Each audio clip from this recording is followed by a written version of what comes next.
तो दोस्तों आज हम बात करने वाले 2024 का सामान्य हिंदी का एकदम वायरल पेपर देख सकते हो। पेपर कोड 301 जेडएफ है, पूर्णांक 100 नंबर, समय 3 घंटे 15 मिनट। तो आज हम इस पेपर को सॉल्व करेंगे, ठीक है, और एकदम मस्त तरीके से आपको भी सॉल्व करना है। एक चीज़ जान लो, आपका ये एकदम वायरल पेपर है यूपी बोर्ड का सामान्य हिंदी 2024 का, ठीक है। तो देख सकते हो निर्देश आपको दिए गया, प्रारंभ के 15 मिनट परीक्षार्थियों को प्रश्न पत्र पढ़ने के लिए निर्धारित है और इस प्रश्न पत्र में 2 खंड है, दोनों खंडों के सभी प्रश्नों के उत्तर देना अनिवार्य है, ठीक है। तो ये सिंपल निर्देश होते हैं आपके पेपर में। आप देखो, देखते एक एक करके सभी क्वेश्चंस को सॉल्व करते हो। अब सबसे ज़्यादा महत्वपूर्ण प्रश्न इसमें आए हैं, ठीक है। अब हम लोग एक एक करके सभी प्रश्नों को सॉल्व करते हैं। देख सकते हो खंड का है आपका प्रश्नोत्तर संख्या 1 और 2 जो होगा बहुविकल्पी होगा, 10 नंबर आपको उससे मिलेंगे। तो देखो पहला प्रश्न है, शिक्षा का उद्देश्य निबंध के लेखक है। शिक्षा का उद्देश्य निबंध जो है वो किसने लिखा है? बहुत ज़्यादा ही महत्वपूर्ण प्रश्न है, हर साल पेपर में आता है। तो शिक्षा का उद्देश्य निबंध के लेखक है डॉक्टर संपूर्णानंद जी, ठीक है। कौन है शिक्षा का उद्देश्य निबंध के लेखक? डॉक्टर संपूर्णानंद जी। अगली रचना है लल्लू लाल की रचना है। लल्लू लाल की कौन सी रचना है? सुख सागर, प्रेम सागर, परीक्षा गुरु, रानी केतकी की कहानी। तो लल्लू लाल की रचना है प्रेम सागर, ठीक है। फिर अगला क्वेश्चन आता है, ठीक है। अगला क्वेश्चन क्या कहता है? पर्दा कहानी के लेखक। ये क्वेश्चन मोस्ट इंपॉर्टेंट 1 नंबर का देख सकते हो। पर्दा कहानी के लेखक कौन है? प्रेमचंद, जयशंकर प्रसाद, अमरकांत या यशपाल। तो पर्दा कहानी के लेखक जो है उनका नाम है यशपाल। यशपाल ने पर्दा कहानी को लिखा है, ठीक है। फिर इसके बाद बात आती है आवारा मसीहा के रचनाकार कौन है? ये क्वेश्चन तो हर साल आता है, देख सकते हो। विष्णु प्रभाकर जी जो है ये इनकी रचना कौन सी? आवारा मसीहा। बहुत ज़्यादा महत्वपूर्ण प्रश्न है। फिर आता है बाण भट्ट की आत्मकथा के लेखक कौन है? जो बाण भट्ट की आत्मकथा है इसके लेखक कौन है? महावीर प्रसाद द्विवेदी, सरदारपुर सिंह, वासुदेव शरण अग्रवाल या हजारी प्रसाद द्विवेदी। तो हजारी प्रसाद द्विवेदी जी जो है ये आपके बाण भट्ट की आत्मकथा के लेखक है। सभी वायरल क्वेश्चन है, एक एक क्वेश्चन को आपको तैयार करना है, ठीक है। फिर प्रश्न है कामायनी किस युग की रचना? देखो कामायनी किसकी रचना है? जयशंकर प्रसाद की। और जयशंकर प्रसाद किस युग के? छायावादी युग के। तो इसलिए कामायनी भी छायावादी युग की रचना। निम्नलिखित कवियों में से कौन प्रगतिवादी युग का है? ठीक है, इन चारों कवियों में से कौन सा कवि प्रगतिवादी युग का है? ठीक है, कौन सा कवि प्रगतिवादी युग का? अग्रदास, तुलसीदास, नंददास या रामधारी सिंह दिनकर। तो रामधारी सिंह दिनकर जी, रामधारी सिंह दिनकर जी जो है ये आपके प्रगतिवादी युग के कवि है, ठीक है। अगला क्वेश्चन आता है तार सप्तक का प्रकाशन वर्ष है 1941, 1943, 1954 या 1947। तो आपका किस वर्ष पे हुआ था? 1943 ईस्वी पे तार सप्तक का प्रकाशन हुआ था। आप कह रहे हैं द्विवेदी युग की रचना कौन सी नहीं है? प्रियप्रवास है कि आपका साकेत है या भारत भारती या कामायनी। तो देखो कामायनी, अभी यहीं पे ऊपर क्वेश्चन आया था, कामायनी किस युग की रचना? छायावादी। तो ये आपकी द्विवेदी युग की कैसे हो सकती? तो यही है, कामायनी छायावादी युग की रचना, इससे द्विवेदी युग की नहीं है, ठीक है। फिर क्वेश्चन है अष्टछाप के कवियों का संबंध भक्तिकाल की किस शाखा से? और इसके ऑप्शन जो है अगले पेज पे वो ऑप्शन हम आपको दिखा देते हैं, ठीक है। देख सकते हो ऑप्शन ये राम भक्ति शाखा, ज्ञानाश्रय शाखा, प्रेमाश्रय शाखा या कृष्ण भक्ति शाखा।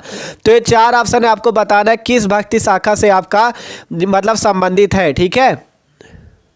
क्वेश्चन था आपका कि अष्टछाप के कवियों का संबंध भक्तिकाल की किस शाखा से? तो आपको 4 ऑप्शन है, कृष्ण भक्ति शाखा, राम भक्ति शाखा, ज्ञानाश्रय शाखा, ठीक है। तो अष्टछाप के कवियों का संबंध एकदम याद कर लो, हर साल क्वेश्चन आता है, ये कृष्ण भक्ति शाखा से संबंधित है, ठीक है। अष्टछाप के कवि जो है वो कृष्ण भक्ति शाखा से संबंधित है, ठीक है। तो सिंपल आपको यहाँ पे चौथा नंबर ऑप्शन टिक कर लेना है, कृष्ण भक्ति शाखा। और एक चीज जान लो, सारे क्वेश्चन वायरल हैं, एक एक क्वेश्चन को आपको तैयार करना है, ठीक है। प्रश्न संख्या 3, देखो पहला प्रश्न और दूसरा प्रश्न में 5-5 क्वेश्चन थे, 10 नंबर आपको इससे मिलेंगे, ठीक है, पहले और दूसरे प्रश्न से। अब जो प्रश्न संख्या 3 है ये गद्यांश पूछा जाता है, 10 नंबर का देख सकते हो, एकदम मस्त तरीके से ट्रिक से आपको करना होता है। हमने आपको बताया भी हुआ है कैसे गद्यांश को सॉल्व करें। अगर आपने वो वीडियो नहीं देखा तो जाके देख सकते हो, एकदम ट्रिक से बताया। अगर वैसे करते हो तो एग्जामिनर फुल पे फुल नंबर देगा, ठीक है। तो चैनल को सब्सक्राइब कर लो और जो भी इंपॉर्टेंट वीडियो इस समय आ रही आप उसको जरूर तैयार करो, जिससे आपका 22 फरवरी पे वो फंस सके, ठीक है। तो सिंपल देखो प्रश्न संख्या 3, दिए गए गद्यांश पर आधारित निम्नलिखित प्रश्नों का उत्तर दीजिए। तो देखो 2 गद्यांश आपको पेपर में दिए जाएंगे, पहला ये है, दूसरा ये है। दोनों गद्यांशों में बीच में अथवा लगा होगा, एक गद्यांश आपको हल करना होगा। तो देख सकते हो गद्यांश पढ़ लो, धरती माता की कोख में। एक चीज जान लो, सबसे पहले गद्यांश को 1-2 बार पढ़ लिया करो, जिससे आपको पता चल जाए कि आपका किस पार्ट से लिया गया और इसके लेखक कौन है। तो पढ़ते ही से कहा गया धरती माता की कोख में जो अमूल्य निधियां भरी हैं जिनके कारण वह वसुंधरा कहलाती है, उनसे कौन परिचित ना होना चाहेगा। लाखों करोड़ों वर्षों से अनेक प्रकार की धातुओं को, पृथ्वी को पीस पीस कर अगणित प्रकार की मिट्टियों से पृथ्वी की देह को सजाया है। हमारे भावी आर्थिक अभ्युदय के लिए इन सब की जांच पड़ताल आवश्यक है। तो एक चीज़ जान लो, ये इस बार आने के भी पूरे चांस है। जिस गद्यांश के एकदम वायरल वाला गद्यांश है, तो आपको तैयार जरूर करना है। ये जो धरती माता की कोख में अमूल्य निधियां भरी है और वसुंधरा कहलाती है, पृथ्वी देख सकते हो, मिट्टी, पृथ्वी, वसुंधरा, ये सब चीज़ बार बार आ रहा है। यहाँ पे देखो पृथ्वी आया, तो ये आपका किस चैप्टर का, राष्ट्र का स्वरूप चैप्टर का, ठीक है। इसी टाइप से ये राष्ट्र का स्वरूप चैप्टर का है और इसके लेखक कौन है, वासुदेव शरण अग्रवाल। अभी बताएंगे इनके प्रश्नों का उत्तर भी आपको कैसे देना है। और अगर ये ना आ रहा हो तो नीचे वाला पढ़ लो, अशोक का फूल उसी मस्ती में हंस रहा है। पहली लाइन में बता दिया कि अशोक के फूल चैप्टर का बहुत ज्यादा महत्वपूर्ण गद्यांश है ये वाला भी, ठीक है। तो दोनों गद्यांश को आपको तुरंत तैयार कर लेना है, ठीक है, देर बिल्कुल ना करना। देख सकते हो पहला है, आप देखो इन दोनों में जो आपको आ रहा हो वो कर सकते हो। मान लो पहला आ रहा, पहला कर लो, वासुदेव शरण अग्रवाल जी का है और पाठ का नाम क्या है, राष्ट्र का स्वरूप, क्योंकि बार बार धरती आ रहा है, पृथ्वी आ रहा है, तो आप इससे पहचान जाओगे राष्ट्र का स्वरूप चैप्टर का है, ठीक है। तो पहला प्रश्न ये पूछा जाता है कि उपर्युक्त गद्यांश का संदर्भ लिखिए। तो संदर्भ में तो आपको वही लिख रहा है, पाठ का नाम क्या है, इसके राष्ट्र का स्वरूप, लेखक का नाम वासुदेव शरण अग्रवाल।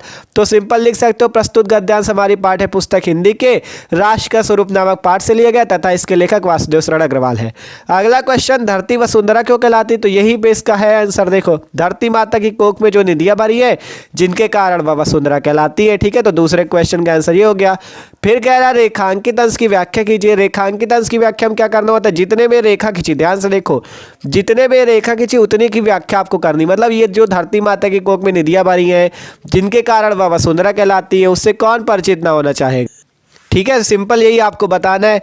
तो सिंपल आप इसकी व्याख्या कर सकते हो। सिंपल कह देना, लेखक कहते हैं कि धरती माता की कोख में, अर्थात धरती माता में जो अमूल निधियां अर्थात अमूल रत्न, जो हीरे जवाहरात ये सब भरे हुए हैं और इन्हीं के कारण वह वसुंधरा कहलाती है। वसुंधरा का मतलब ये होता है जो रत्नों को धारण करने वाली, उन्हें वसुंधरा कहते हैं। तो पृथ्वी माता को वसुंधरा भी कहा गया।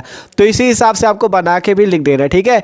और ये गद्यांश हमने आपको पूरा सॉल्व कराया हुआ है, अगर आपने वो नहीं देखा तो देख लेना, क्योंकि ये वायरल गद्यांश है, आने के पूरे चांसेज है, इसलिए हमने आपको पहले ही करा दिया ये, ठीक है। अगला क्वेश्चन, पृथ्वी की देह को किसने सजाया, पढ़ो यहाँ पे। कह रहा पृथ्वी की देह को किसने सजाया है, तो लाखों करोड़ों वर्षों से अनेक प्रकार की धातुओं को पृथ्वी को पीस पीस कर अगणित प्रकार की मिट्टियों से पृथ्वी की देह को सजाया। तो यहाँ लाखों करोड़ों वर्षों से लेकर यहाँ तक का आपका पूरा आपको इस प्रश्न का उत्तर लिख देना है, ठीक है। सिंपल केवल इसी से आपको छाट के लिखना है। बस ये पहचान जाओ कि किस पाठ का, किस लेखक का 10 नंबर आपको फ्री के मिल जाएंगे, ठीक है। और यहीं से क्योंकि छाट के लिखना है आपको। फिर क्वेश्चन है, भावी आर्थिक अभ्युदय हेतु हमें क्या करना चाहिए। तो हमारे भावी आर्थिक अभ्युदय के लिए हमें ये जो मतलब पृथ्वी में जो हीरे जवाहरात, मतलब रत्न, निधियाँ, ये सब जो अमूल्य रत्न है, ये जो धरती माता की कोख में, इन सब की जाँच पड़ताल आवश्यक है। तो ये इसका उत्तर हो जाएगा कि हमारे भावी आर्थिक अभ्युदय के लिए हमें जो धरती माता की कोख में निधियां, रत्न सब भरे, इनकी सबकी जांच पड़ताल करना अत्यंत आवश्यक है। तो 5वें प्रश्न का उत्तर हो जाएगा। इसी प्रकार से ये जो दूसरा वायरल गद्यांश, ये भी बहुत महत्वपूर्ण है, यह अशोक के फूल चैप्टर का, तो इसको भी आप पढ़ सकते हो पूरा। पहला तो यही है कि उपर्युक्त गद्यांश का संदर्भ लिखिए। तो संदर्भ में यही लिखना है, पाठ का नाम अशोक का फूल है, लेखक है आपके कौन, हजारी प्रसाद द्विवेदी जी। तो इस टाइप से आप संदर्भ लिख सकते हो। फिर रेखांकित अंश की व्याख्या कीजिए। जितने में रेखा खींचिए इतनी की आपको व्याख्या कर देनी कि लेखक क्या कहते हैं। फिर कहा गया लेखक क्यों कहता है कि उदास होना बेकार है, तो आपको ये उत्तर भी यही से छाट के लिख देना है। देख सकते हो पुराने चित्र से इसे देखने वाला उदास हो जाता है, ठीक है। और भी आगे पढ़ोगे तो आपको इसका भी उत्तर मिल जाएगा, ठीक है। देखो पूरा पढ़ लिया करो अच्छे से, तुरंत उत्तर मिलेगा। फिर है गद्यांश का भाव स्पष्ट कीजिए। इस गद्यांश का क्या भाव है ये स्पष्ट कीजिए। फिर गद्यांश की भाषा शैली की विशेषताएं लिखिए।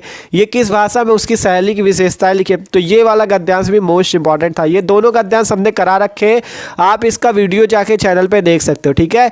फिर प्रश्न संख्या 4 है, दिए गए पद्यांश पर आधारित निम्नलिखित प्रश्नों को उत्तर दीजिए। और एक चीज जान लो, एक पद्यांश गद्यांश वायरल है, आपको इनको तैयार जरूर करना है। देख सकते हो, दुर्बलता का ही चिन्ह विशेष शपथ है, पर अबला जन के लिए कौन सा पद है। यदि मैं उकसाई गई भरत से हो, देख सकते हो भरत का नाम आ गया, तो पति समान ही स्वयं पुत्र भी खो। ठहरो मत रोको मुझे, कहूँ सुन लो, पाओ यदि उसमें सार उसे सब चुन लो। करके पहाड़ सा पाप मौन रह जाओ, राई भर भी अनुताप न करने पाओ। अनुताप आ गया, यहाँ भरत आ गया, तो किस चैप्टर का है, कैकेयी का अनुताप, ठीक है। किस चैप्टर का है, कैकेयी का अनुताप, ठीक है, किस चैप्टर का है? कैकेयी का अनुताप। ठीक है, आप यहाँ से सिंपल समझ सकते हो, भरत आ रहा है बार बार, अनुताप आ रहा है, कैकेयी का अनुताप चैप्टर का है।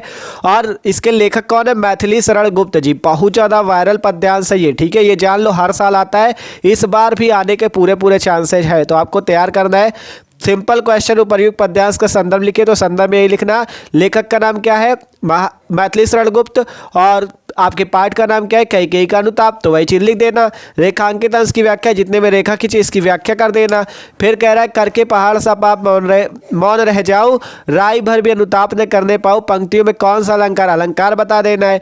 फिर पद्यांश का भाव स्पष्ट करना है, तब आपको जाके 10 नंबर मिल जाएंगे। और देखो यार 4 प्रश्न है, एक प्रश्न इसका अगले पेज पे यहाँ पे। ठीक है, एक प्रश्न यहाँ पे कि भाषा की विशेषताएं बताओ। ठीक है, 5वां प्रश्न यहाँ पे था भाषा की विशेषता बताओ, इस वाले पद्यांश का है। ठीक है, तो पद्यांश ये वायरल है इसलिए आपको तैयार करना है। अगला देखो ये वाला भी है, जो इसके बाद अथवा वाला था कि लज्जाशीला पथिक महिला जो कहीं दृष्टि आए, होने देना विकृत वसना तो तू ना सुंदरी को। तो इसको भी पढ़ने से ही आप जान जाओगे कि पवन दूतिका चैप्टर का है और इसके लेखक अयोध्या सिंह उपाध्याय हरिऔध है। ठीक है, तो ये भी बहुत ज़्यादा महत्वपूर्ण पद्यांश है, इसको भी आपको तैयार करना है। करा रखे हमने सब। ठीक है, आप चैनल को सब्सक्राइब कर लो और जाके देख भी सकते हो। ठीक है, तो 10 नंबर आपको इससे भी मिल जाएंगे। इसके प्रश्न ये दिए हुए हैं। फिर इसके बाद 5वें का नंबर प्रश्न, निम्नलिखित में से किसी एक लेखक का साहित्यिक परिचय देते हुए उनकी रचनाओं को उल्लेख कीजिए। देख सकते हो ये तीनों लेखक इस बार के लिए वायरल है, आपको इनको तैयार कर लेना, इन्हीं के जीवन परिचय आएंगे। आचार्य हजारी प्रसाद द्विवेदी, एपीजे अब्दुल कलाम, वासुदेव शरण अग्रवाल, तीनों जीवन परिचय बहुत महत्वपूर्ण है। और हमने आपको ट्रिक से बताया भी हुआ है कैसे आप बोर्ड की कॉपी पे बना के लिख सकते हो, जिससे 5 नंबर आपको फुल दिला के रहेंगे। ठीक है, एक भी नंबर नहीं कटने वाला, आपको वो वीडियो जरूर देखना है। ठीक है, फिर इसी टाइप से नंबर है कि निम्नलिखित में से किसी एक कवि का साहित्यिक परिचय देते हुए कृतियां लिखी। हमने साहित्यिक परिचय, जीवन परिचय सब कराया हुआ है। ठीक है, देख सकते हो मैथिली शरण गुप्त, सुमित्रा नंदन पंत, रामधारी सिंह दिनकर, ये तीनों भी वायरल है आपके। देखो ये लेखक है 3 और ये 3 कवि, इन्हीं से आएगा आपका, क्योंकि ये 2024 का वायरल पेपर है, तो आपको इनके सारे प्रश्न तैयार कर लेने। ठीक है, 5-5 नंबर के ये हो गए। फिर इसके बाद बहादुर अथवा पंचलाइट कहानी के उद्देश्य पर प्रकाश डालिए, शब्द सीमा 80, 5 नंबर का क्वेश्चन है। बहादुर कहानी भी हमने करा रखी है, पंचलाइट भी करा रखी। ठीक है, और अथवा प्रश्न है कि ध्रुव यात्रा कहानी की कथा वस्तु अपने शब्दों में लिखी, ये क्वेश्चन भी 5 नंबर का है। ठीक है, फिर 7वां क्वेश्चन है स्वपठित, अर्थात जो आपने पढ़ा हो खंड काव्य के आधार पर किसी एक खंड के प्रश्न का उत्तर दीजिए, 5 नंबर का क्वेश्चन है। ठीक है, जो आपने अपने स्कूल या कॉलेज पे जो पढ़ाओ खंड काव्य वो लिखना है। देखो यहाँ पे श्रवण कुमार भी दिया गया है और भी इस पेज पे आपको बहुत सारे दिए गए हैं। ठीक है, यहाँ पे देख सकते हो आपका, यहाँ पे श्रवण कुमार का है, रश्मि रथी खंड काव्य है। तो ये एक चीज़ जान लो, खंड काव्य तो पक्का ही है। ठीक है, ये एक ऐसा प्रश्न है जो पक्का आता है हर साल। ठीक है, तो ये तो आपको तैयारी कर लेना है, जो आपके स्कूल में पढ़ाया गया हो, कॉलेज में पढ़ाया गया हो, वो आपको तैयार कर लेना। देख सकते हो कहीं सत्य की जीत होगा किसी जिले के लिए, कहीं आलोक प्रत्यागपति, मुक्ति यज्ञ, रश्मि रथी, श्रवण कुमार, जो हो आप तैयार कर लेना। ठीक है, फिर देख सकते हो 8वें का नंबर प्रश्न पे आते हैं आप। संस्कृत खंड चालू है, ये तो आपका खंड काव्य तक हो गया। आप संस्कृत खंड है 7 नंबर का, ये भी हमने आपको सॉल्व करा रखे दोनों। ठीक है, महामना, विद्वान, वक्ता, धार्मिक नेता वाला भी आपको करा रखा है, ये भी महत्वपूर्ण है पद्यांश। ठीक है, ये गद्यांश है। ठीक है, ये गद्यांश है संस्कृत का, पद्यांश नीचे है। तो ये संस्कृत का गद्यांश है, 7 नंबर का आएगा। और इतना मस्त तरीके से आपको लिखना बताया है, अगर वैसे लिखते हो तो 7 नंबर आपको पूरे पूरे मिलेंगे। तो वो वीडियो भी देख लेना, दोनों हमने आपको करा रखे हैं। ठीक है, देख सकते हो दोनों, और ये जान लो वायरल है ये तो आपको तैयार जरूर कर दे। ठीक है, देख सकते हो पहला महामना विद्वान वक्ता, अर्थात महामना मालवीय चैप्टर का है। कौन से चैप्टर का? महामना मालवीय चैप्टर का। फिर है हंसराज तदैव परिसमध्य आत्मनः भागिने पाप, ये किस चैप्टर का है? आपका हंसराज वाले का, जिसमें जातक कथा पे। ठीक है, तो ये दोनों आपके संस्कृत गद्यांश बहुत ज़्यादा महत्वपूर्ण है, आपको इनको तैयार जरूर करना है। ठीक है, फिर खा नंबर है दिए गए पद्यांशों में किसी एक का संदर्भ सहित अनुवाद कीजिए। देख सकते हो आपको इतना तो पता है यार, श्लोक आपका आएगा और आपका एक ही चैप्टर है श्लोक का। कौन सा? सुभाषित रत्नानी, उसके सारे श्लोक तैयार कर लो, उसी से आ जाएगा। देख सकते हो नमे रोचते भद्रम वाह उलूक अस्या विवेचनम। ठीक है, ये किस चैप्टर का है? आपका जातक कथा का ये एक आ गया है। और ये आपका परोक्षे कार्य हंतारम वाला किसका है? ये आपका सुभाषित रत्नानी का है। तो इसको भी आपको तैयार कर लेना है। सुभाषित रत्नानी के जितने श्लोक है वो तैयार कर डालो, ठीक है। फिर 9वां प्रश्न है, निम्नलिखित मुहावरों में से किसी एक का अर्थ लिखकर वाक्य प्रयोग कीजिए। तलवार की धार पर चलना, टका सा जवाब देना, दाल में काला होना। किसी एक का दो नंबर मिलेंगे, ठीक है। किसी एक का पहले अर्थ लिख दो, फिर वाक्य प्रयोग कर दो, 2 नंबर का है, ठीक है। फिर इसके बाद देखो कौन सा प्रश्न आता है। इसके बाद आता है नमक मिर्च लगाना, ठीक है। नमक मिर्च लगाना मतलब ये आपका 4 थे, 3 इधर दिए गए हैं। तलवार की धार पर चलना, टका सा जवाब देना, दाल में काला होना, और चौथा ये है नमक मिर्च लगाना। 4 में से किसी एक का कर दो, 2 नंबर आपको मिलने थे, ठीक है। अगला नंबर है 10वां। ये प्रश्न आपका नया जोड़ा गया है और ये वेरी इंपॉर्टेंट है। देखो इसमें कुछ नहीं करना, फ्री फंड के नंबर मिलेंगे, 5 नंबर का आता है, देख सकते हो, ठीक है। पहले क्या करना होगा आपको, सबसे पहले आप इसको पूरा पढ़ लेना, पूरा ये गद्यांश देखो, क्योंकि कोई गारंटी नहीं कि कौन सा गद्यांश आएगा। इसका मतलब ही है अपठित, मतलब जो आपने कॉलेज में नहीं पढ़ा होगा वो आएगा, ठीक है। तो सबसे पहले आपको इस गद्यांश को पूरा अच्छे से पढ़ लेना 2-3 बार, ठीक है। फिर ये जो 3 प्रश्न दिए गए, इन तीनों प्रश्नों के उत्तर आपको यहीं से ढूंढने हैं। इन तीनों प्रश्नों के उत्तर यहीं से ढूंढने और अपनी भाषा में बना के लिखना है। 5 नंबर आपको तुरंत मिल जाएंगे, ठीक है। तीनों के उत्तर यहीं से, कहीं अलग से उत्तर नहीं देना, यहीं से लिखना है, ठीक है। इस टाइप से हो जाएगा, या बीच में अथवा लगा हुआ है, नीचे वाला कर सकते हो, ठीक है। नीचे वाला कर सकते हो, इसी टाइप से तीनों प्रश्नों के उत्तर ये ढूंढ लो, 5 नंबर मिलेंगे। चाहे ऊपर वाला कर लो गद्यांश या नीचे वाला कर लो, ठीक है। तो महत्वपूर्ण है ये। फिर देख सकते हो प्रश्न संख्या 11, निम्नलिखित शब्द युग्मों का सही अर्थ चयन करके लिखिए। पहला है वसन और व्यसन, इनका अर्थ क्या होगा ये आपको बताना है। 1 नंबर का क्वेश्चन है, देख सकते हो पूरे वायरल वाले क्वेश्चन है, ठीक है। फिर आता है अंबुज और अम्बुद, ये 1 नंबर का है, इसका आपको अर्थ बताना है। अंबुज और अम्बुद के भी विकल्प इस पेज पे दिए हैं आपको, ठीक है। अंबुज और अम्बुद के भी विकल्प आपको इस पेज पे दिए हैं, देख सकते हो। बादल और समुद्र, ये बादल और समुद्र, जल और कमल, कमल और बादल, समुद्र और कमल, जो आपको सही हो वो बता सकते हो। फिर 2 नंबर का अगला क्वेश्चन है, निम्नलिखित शब्दों में किसी एक शब्द के 2 अर्थ लिखिए। जैसे अंबर पट विधि नाग, इनमें से किसी एक के 2 अर्थ आपको लिखने, 2 नंबर आपको इससे मिलेगा, ठीक है। फिर निम्नलिखित वाक्यांशों के लिए एक शब्द का चयन करके लिखिए, 2, ठीक है। आपको करना क्या, एक शब्द का चयन करके लिखना है, एक वाक्यांश का। देखो जैसे ये है, जो आंखों के सामने हो उसे क्या कहते हैं, जो आंखों के सामने उसे क्या कहते हैं, प्रत्यक्ष कहते हैं। तो बी नंबर ऑप्शन से हो जाएगा, केवल आपको टिक करना है, ठीक है। फिर जानने की इच्छा रखने वाला, जो जानने की इच्छा रखता है उसे जिज्ञासु कहते हैं, तो ये हो जाएगा सी नंबर, ठीक है। इस टाइप से आपको करना है, 1-1 नंबर का है, केवल आपको ऑब्जेक्टिव क्वेश्चन टिक लगाना है और कॉपी पे लिख देना जो ऑप्शन सही हो, ठीक है। और फिर अगला क्वेश्चन देख सकते हो, घ नंबर, निम्नलिखित में से किन्हीं 2 वाक्यों को शुद्ध करके लिखिए, 2 नंबर आपको मिलेंगे। ये आपका देख सकते हो, आपके वाक्य लिखे 3, 4, ठीक है। ये जो 4 वाक्य लिखे, पहला, दूसरा, तीसरा, चौथा, इन चारों में से किन्हीं 2 वाक्यों को शुद्ध करके लिखो, 2 नंबर आपको मिल जाएंगे। फिर 12 नंबर प्रश्न आता है, 12 का वीर रस अथवा हास्य रस का स्थायी भाव के साथ उदाहरण अथवा परिभाषा लिखिए, ठीक है। 2 नंबर का क्वेश्चन। तो रस, छंद, अलंकार तो एकदम फिक्स टॉपिक है, आपको तैयार कर लेने, हमने करा भी रखे, ठीक है। फिर आता है श्लेष अथवा उत्प्रेक्षा अलंकार के लक्षण अथवा उदाहरण लिखिए। दोहा अथवा सोलठा छंद, छंद, रस, अलंकार, ये तो कंफर्म टॉपिक है, ठीक है। 2-2 नंबर पे है। फिर देख सकते हो, बैंक में खाता खोलने के लिए बैंक प्रबंधक को आवेदन या प्रार्थना पत्र लिखिए, 6 नंबर का। अथवा शहर में फैली संक्रामक बीमारी की तरफ जिलाधिकारी का ध्यान आकर्षित करने के लिए आवेदन या प्रार्थना पत्र लिखिए। देखो एक चीज़ जान लो, आपको केवल एक आपको पत्र लिखना सीख लेना है। एक पत्र लिखना अगर सीख लेते हो तो उसी तरह से सारे पत्र लिखे जाते हैं बना के। तो आपने अगर वीडियो अभी तक नहीं देखा तो आप चैनल पे जाके देख सकते हो। अगर एक पत्र लिखना सीख लेते हो तो सभी पत्रों को आप लिख लोगे ट्रिक से, ठीक है। तो वो जरूर देख लेना वीडियो, आपको डिस्क्रिप्शन में प्लेलिस्ट मिल जाएगी हिंदी की, उस पर जाके आप हिंदी के सारे वीडियो देख सकते हो। प्रश्न संख्या 14, निम्नलिखित विषयों में से किसी एक पर अपनी भाषा शैली में निबंध लिखिए। पहला, देश में बेरोजगारी की समस्या, आतंकवाद की समस्या और समाधान, वृक्षारोपण का महत्व। 3 तो ये दिए हैं और देखो इधर भी दिए हैं आपको 1-2, ठीक है। ये देख सकते हो, विद्यार्थी और राजनीति, देश की समृद्धि और विकास में समाचार पत्रों की भूमिका। तो 5 आपको निबंध दिए गए थे, इन 5 में से किसी एक निबंध को आपको करना था, ठीक है, जिसमें आपको 9 नंबर यहाँ पे मिलते, ठीक है। 9 नंबर मिलते। तो भैया ये था आपका यूपी बोर्ड का पूरा वायरल पेपर। आपको इस पेपर को तैयार जरूर करना ठीक है, आप खुद देख सकते हो पेपर कोड 301 जेडएफ था, बहुत ज़्यादा महत्वपूर्ण वायरल पेपर था। तो तैयार कर लेना, और यार वीडियो अच्छा लगा हो तो लाइक कर देना और चैनल को सब्सक्राइब कर लो, क्योंकि अब हिंदी के सभी महत्वपूर्ण प्रश्न हम करा रहे हैं। आप मस्त तरीके से तैयारी करो। 22 फरवरी को मस्त नंबर, ये 100 आपके पूरा 100 में 100 आएंगे। ठीक है, तो चैनल को सब्सक्राइब कर लो जल्दी से।